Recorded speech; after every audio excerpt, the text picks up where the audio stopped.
cerita seram The Haunting Cruise dan PM. Pada malam ini, Brother Fai akan kongsikan sebuah kisah yang datangnya daripada Larry Raphael. Kisah yang bertajuk Tengkorak dalam Dinding.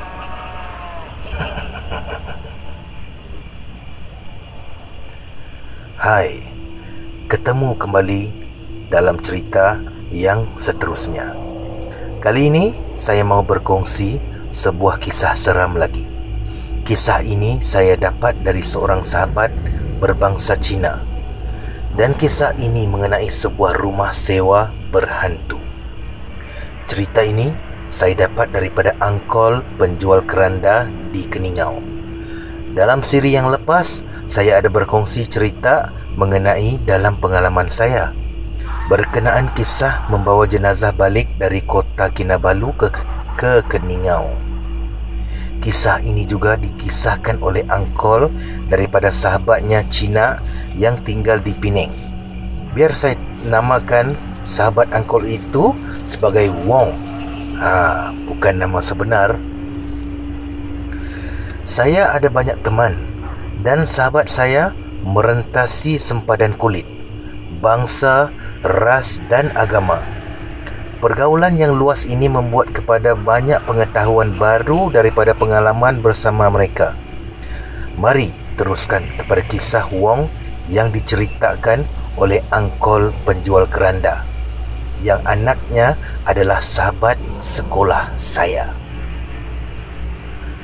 Wong mendapat kerja baru di bandar Georgetown, Penang, kerana ditawarkan kerja dengan gaji lumayan. Wong sanggup berpindah ke sana walaupun tidak punya keluarga dan saudara mara.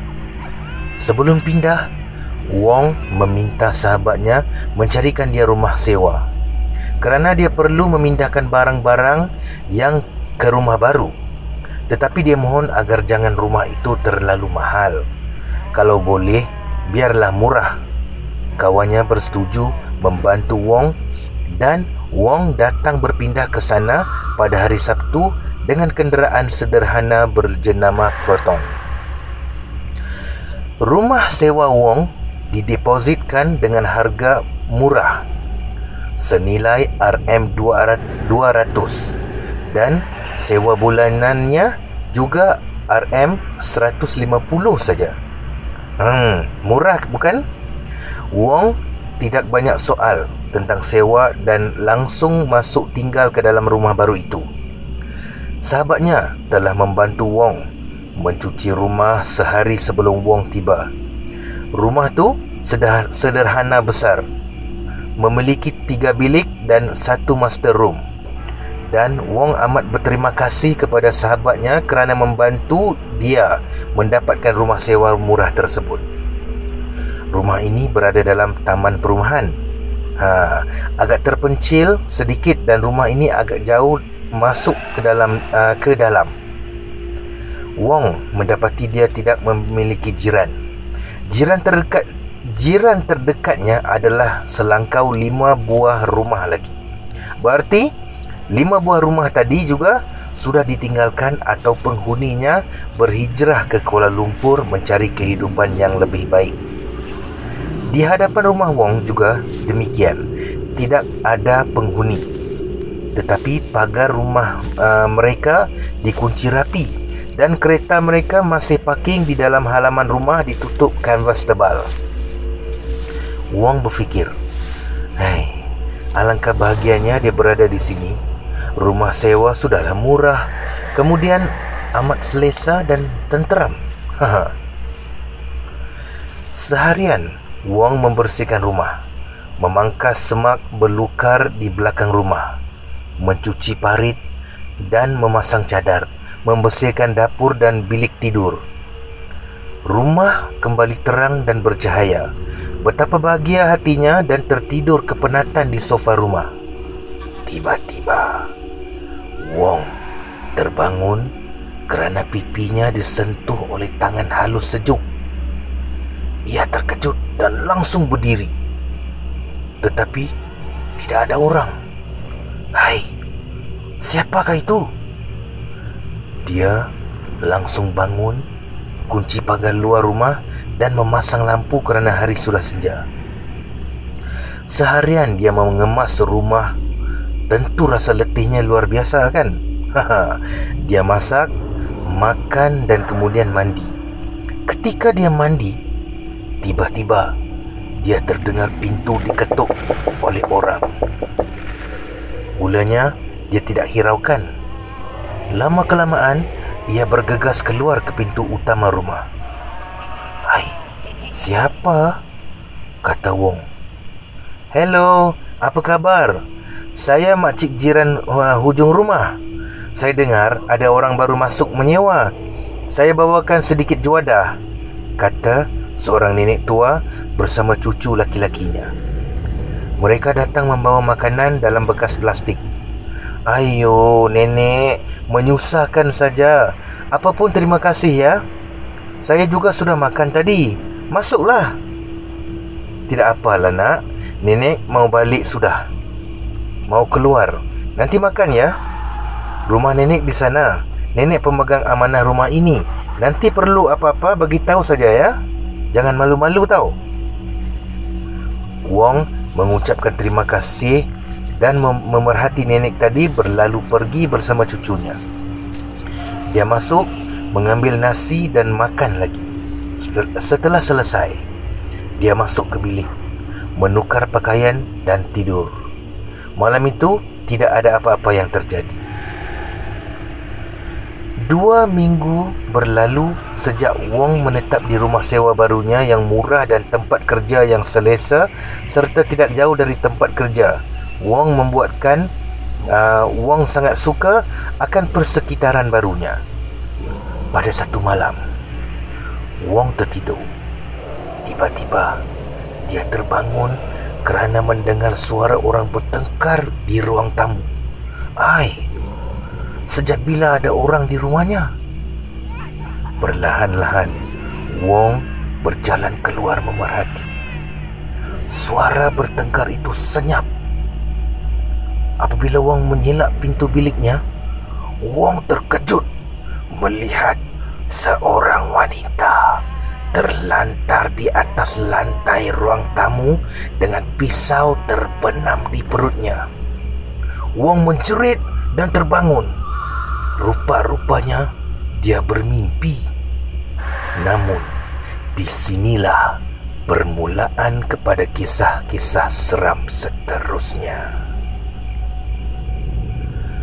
Setiap kali Wong memandu keluar dari pagar rumah, Wong merasakan ada seseorang memerhati dia keluar dari balik cadar jendela ruang tamunya. Mula-mula belum ada apa-apa. Kemudiannya semakin menjadi-jadi. Demikian juga setiap kali Wong mandi, dia merasakan ada seseorang di sampingnya. Tetapi orang itu tidak wujud. Apabila Wong menoleh, tidak ada sesiapa pun berada di belakangnya. Dan mimpi yang sama berulang-ulang. Setiap malam dia akan bermimpi pergaduhan pasangan bertengkar hebat di ruang tamu.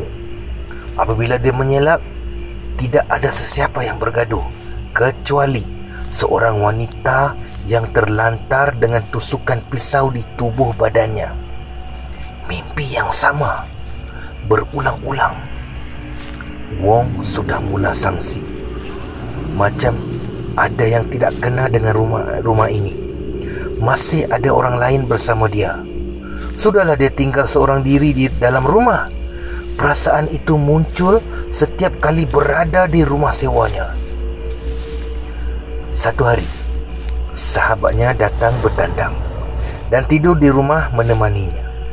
Sahabat itu rakan sekerjanya. Pada petang itu, Wong bangun dari tidur dan menuju ke dapur. Dia melihat sahabatnya sedang memasak di dapur. "Wah, rajin masak," kata Wong. "Hei, jangan risau kawan. Malam ini kita makan masakan spesial dari saya." Wong berkata, "Okey," dan menuju ke bilik tidurnya untuk mandi. Telefon rumah berdering dan Wong datang bergegas menyambutnya. "Wong, saya tak jadi tidur malam ini kat rumah awak. Saya ada hal ke Kedah. Maaf ya, friend." Wong terkejut dan bangun.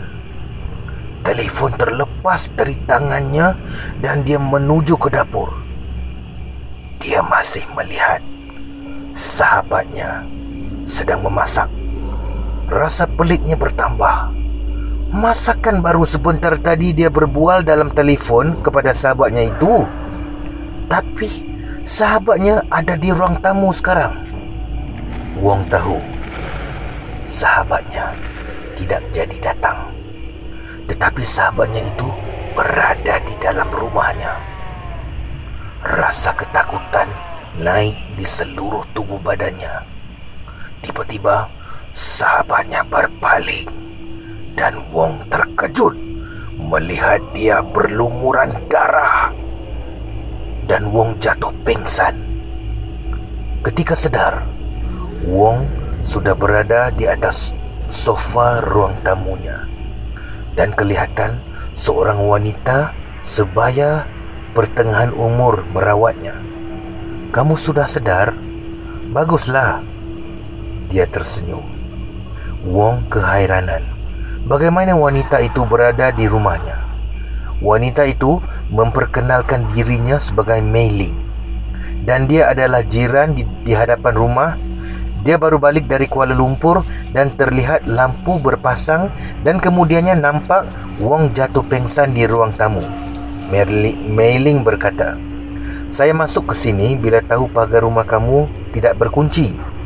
Setelah itu, dia menyuruh Wong berehat dan keluar berjalan kembali ke rumahnya berhadapan rumah sewa Wong. Malam itu, Wong merasa tidak sedap hati. Berseorangan dalam rumah yang pelik dan kejadian yang aneh membuatkan Wong merasakan rumah ini seperti ada yang tidak beres. Rumah sewa murah ini pasti ada yang tidak kena, bisik hati kecilnya.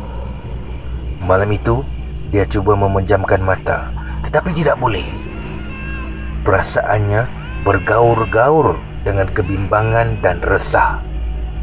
Kemudian, mungkin rumah ini berhantu. Tapi saya tak mungkin menyerah. Demikian janji Wong terhadap dirinya.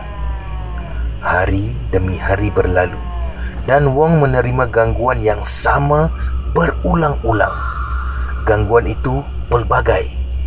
Mimpi pertengkaran suami isteri, paip tiba-tiba terbuka secara sendiri, orang memasak, dan yang paling dia tidak suka apabila pipinya disentuh oleh tangan yang halus lembut. Kiranya sudah 2 bulan kejadian gangguan di rumah itu, tetapi dia masih tidak mahu beralah. Walaupun hidup sendiri, Wong bertekad untuk mendiami rumah sewa murah tersebut. Baginya, jika keluar sekarang, dia akan kerugian kerana rumah sewa di tempat lain pastinya tidak sama dengan harga di rumah ini. Satu malam, Wong berlutut di ruang tamu sambil dalam posisi menyembah. Dia meminta ampun kepada semangat rumah jika dia ada buat salah, dan meminta semangat rumah memaafkan dia dan mengizinkan dia untuk terus mendiami rumah tersebut. Wong mengakui keluarganya miskin dan hanya dia saja tonggak harapan ibu bapa di kampung.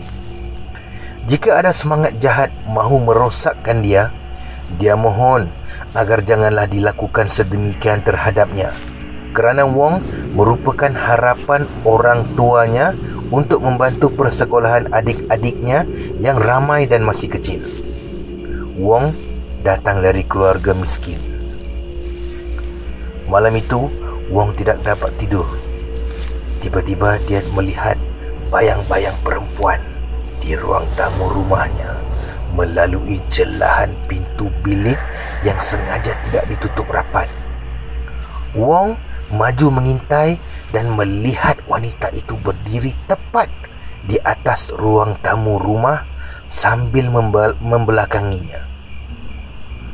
Kemudian wanita itu berjalan masuk dan melanggar bilik sebelah yang Wong tidak pernah masuki kerana berkunci. Wong keluar dan menuju ke bilik yang mana dia nampak jelas seorang wanita berjalan menembusinya. Dia pegang tombol pintu bilik dan menolaknya. Rupa-rupanya tidak berkunci. Selama Wong menyewa di sini, bilik ini satu-satunya berkunci rapat. Tetapi malam itu, bilik ini tidak pula berkunci. Hairan kan? Wong menekan suis lampu dan memerhati apa yang ada di dalam bilik tersebut. Tiba-tiba muncul lembaga wanita berwajah tengkorak keluar dari bilik dinding. Wong rebah pengsan. Apabila Wong sedar, dia bangun dan masuk ke dalam biliknya. Dia mengunci rapat pintu biliknya dan tidur berkelubungkan selimut. Wong ketakutan. Keesokan harinya, Wong mandi dan cepat-cepat menuju ke ofis. Dia dapat merasakan ada sesuatu yang ingin disampaikan. Seharian di ofis, Wong merenung jauh sama ada dia perlu kekal menyewa atau tidak. Tetapi jika dia keluar, dia belum lagi kukuh ekonominya untuk menyewa rumah baru. Wong berfikir untuk mencari sebab kenapa rumah itu berlaku kejadian yang pelik. Sebenarnya gangguan berlarutan lebih 2 bulan dan Wong sabar dan bertekad kekal menyewa sambil mencari punca sebenar kenapa rumah ini semacam ada puaka. Aku orang kampung. Aku mampu mengatasi ketakutan ini. Demikianlah cetusan hati Wong.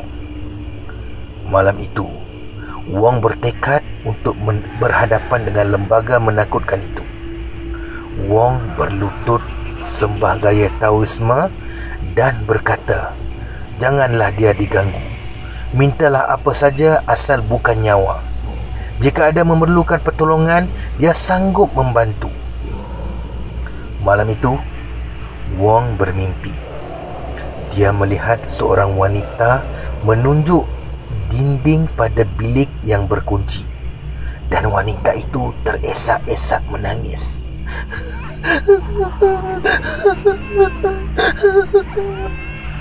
Wong melihat seorang laki-laki menyeret wanita itu di bilik mandi, memandikan dia yang berlumuran darah dan memakaikan gaun pengantin berbaju putih.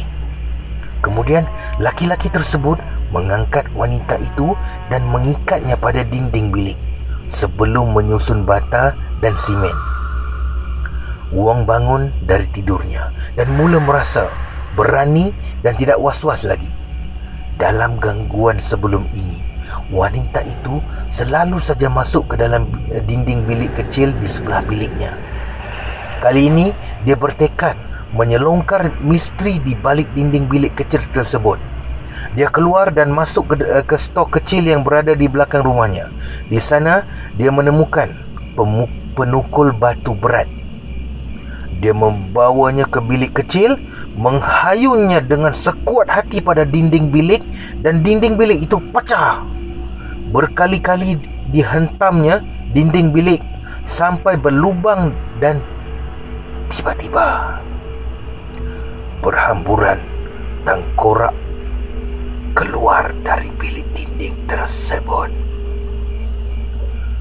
Wanita malang itu sudah mati dibunuh dan dilaporkan hilang oleh suaminya kira-kira 15 tahun yang lalu. Dia ditikam bertubi-tubi. Sebelum mayatnya dimandikan dan dipakaikan baju pengantin berwarna putih, badannya diikat dengan rantai dan kedua belah tangannya diikat pada dinding bilik. Di tengkorak tapak tangannya tertulis azimat kuning yang tulisannya tidak jelas. Polis kemudiannya berusaha menjejaki suami wanita tersebut untuk membantu siasatan kerana dia pernah melaporkan isterinya lari dari rumah. Namun, ketika polis tiba ke alamat rumah suaminya terkini, polis mendapati suami wanita itu mati dalam keadaan dicakar oleh kuku tajam dan matanya terbeliak dan mulut melopong seperti terkejut. Suaminya yang juga adalah seorang usahawan mewarisi semua harta isterinya selepas dia tiba-tiba lenyap 15 tahun lalu.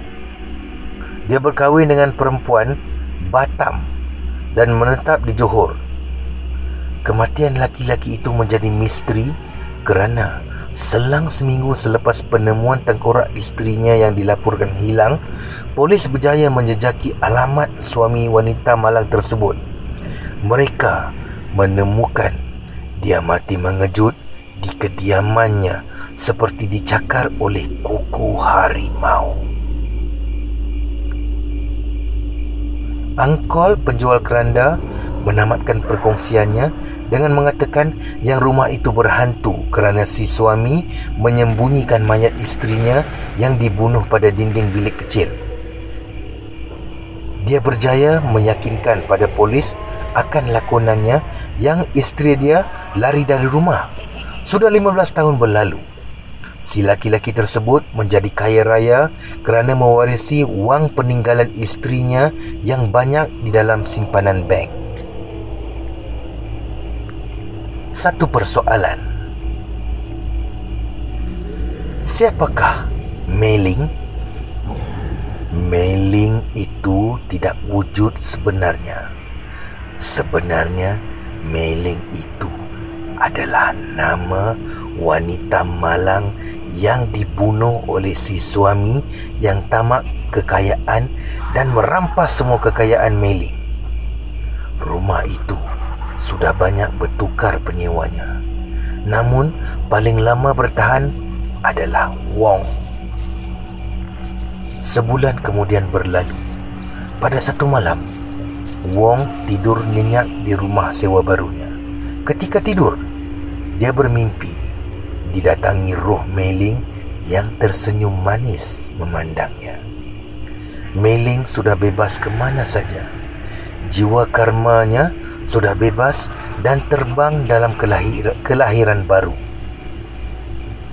Sebelum dia pergi dengan ucapan terima kasih, dia memberi sesuatu kepada Wong dan meminta kelak Wong membantu adik-beradiknya bersekolah dengan baik dan menyumbang kepada orang miskin. Mei Ling juga meminta agar abunya dibawa pulang ke Sandakan, Sabah untuk disemadikan bersama kedua orang tuanya.